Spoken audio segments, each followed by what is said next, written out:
episode 52 of Credit 101. So in this episode, I want to talk to you guys about what you guys should do if you get denied for credit. Now, when you guys get denied for credit, don't just think, oh my gosh, I'm denied. That's it. That's all. No. It's not. That's not it. That's not all. So the first thing is I want you guys to call to see if they can review your application. So if Navy Federal denies you, I want you to call them to try to see if they can reconsider or review it to see what they can do to possibly help you get that account, whatever you were trying to get.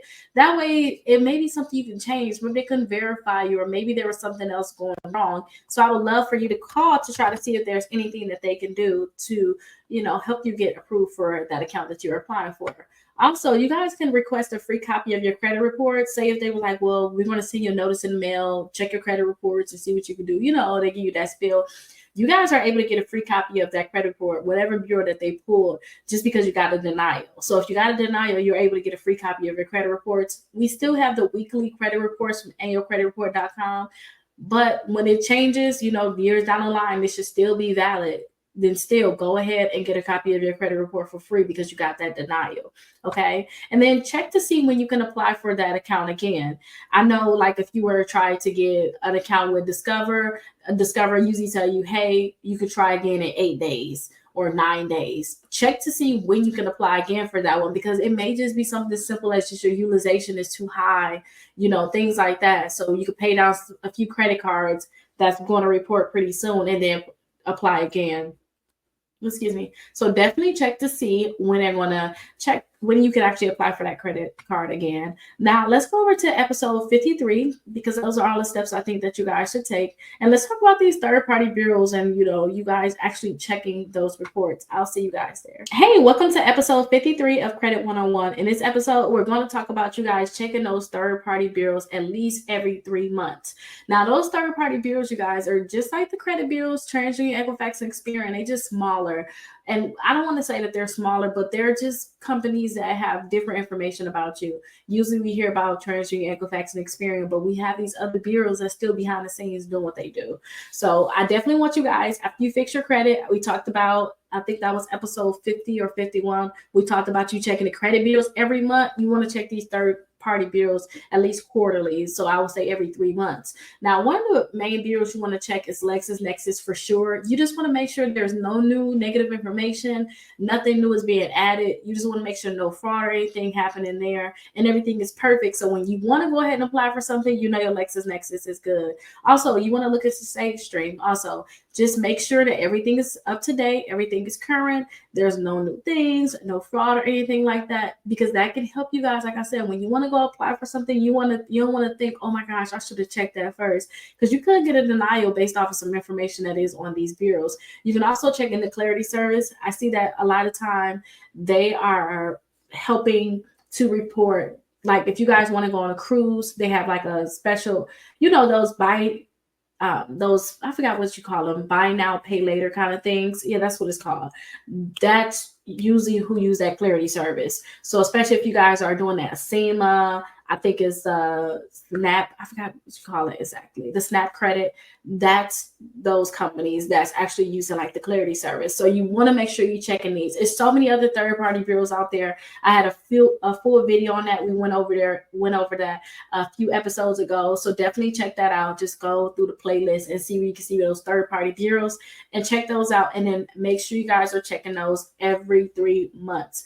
Definitely check those. Now, we're going to definitely go over the DIY credit repair. I want to tell you guys how you can actually repair your credit yourself to get your credit scores up 200 points, especially for those people that have a very low credit score, okay? So you don't have to pay anybody to do this. You can actually do it yourself. I'm going to tell you guys how to do it. I'll see you guys there. Hey, welcome to episode 54 of Credit 101. In this episode, I'm going to teach you guys how you can do your own DIY credit repair on your own. And with this, you guys, hopefully you can get your credit scores to go up over 200 points. In the previous video, I showed you guys someone whose credit score went up a lot just by increasing their credit score. So you can see right here, they started at 430s. Now they're at 671. So look, it started there in July. This is technically in October. They're over 200 points, over 240 points, should I say, too. So I definitely want to show you guys how you can go through this process and do it yourself. That's the key. You can do it yourself. Now, there's a few things that you need to do. So the first step is to make sure you get your credit reports. So you need to know exactly what's on your credit reports. If you guys have negative accounts, I suggest you get all 3 credit reports and all 3 credit scores. You guys can have a link. You'll see a link on my website, Rickita.com. Just scroll down to the bottom, and I have it right up under the 6 months of free letters.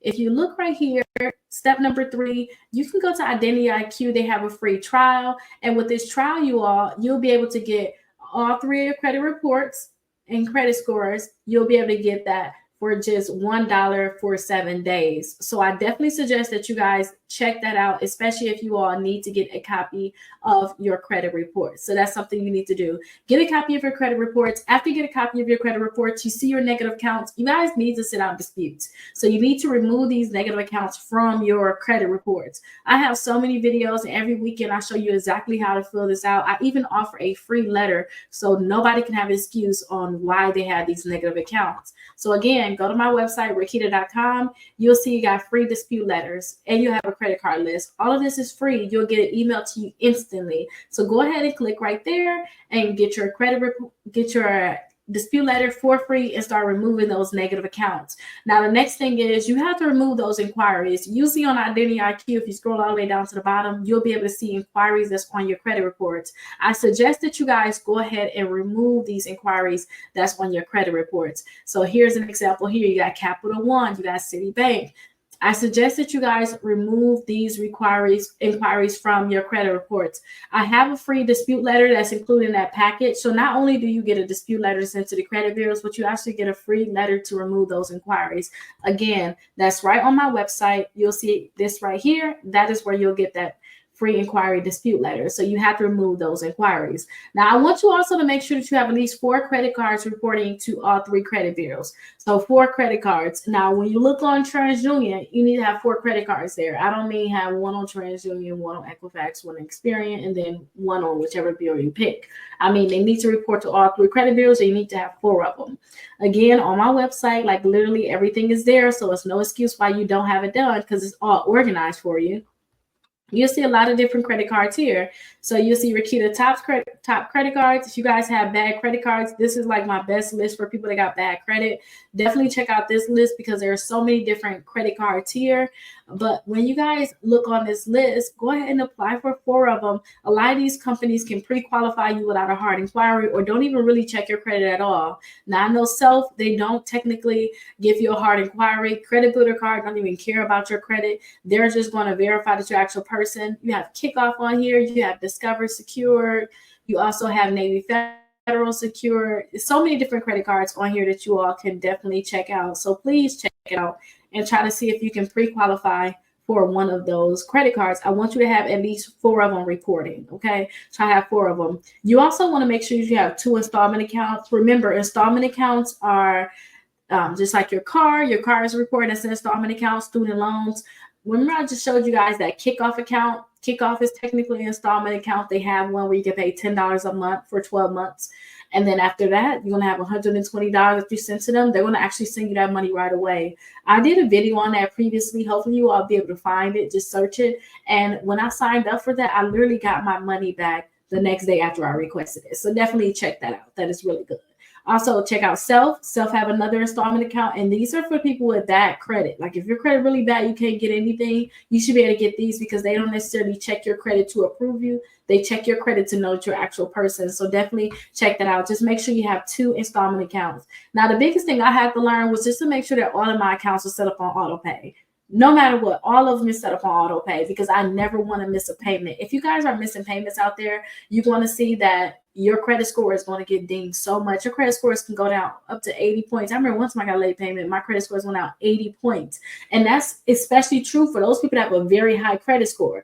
If your credit score is really low already, maybe it'll go down 20 points. But you don't want to fix your credit. And then as soon as you start fixing your credit score will go up high. And then now you have these late payments. So I do suggest that you all just put all your accounts on Autopay and you don't have to worry about ever having a late payment. Okay. And make sure you have money in your account for those people.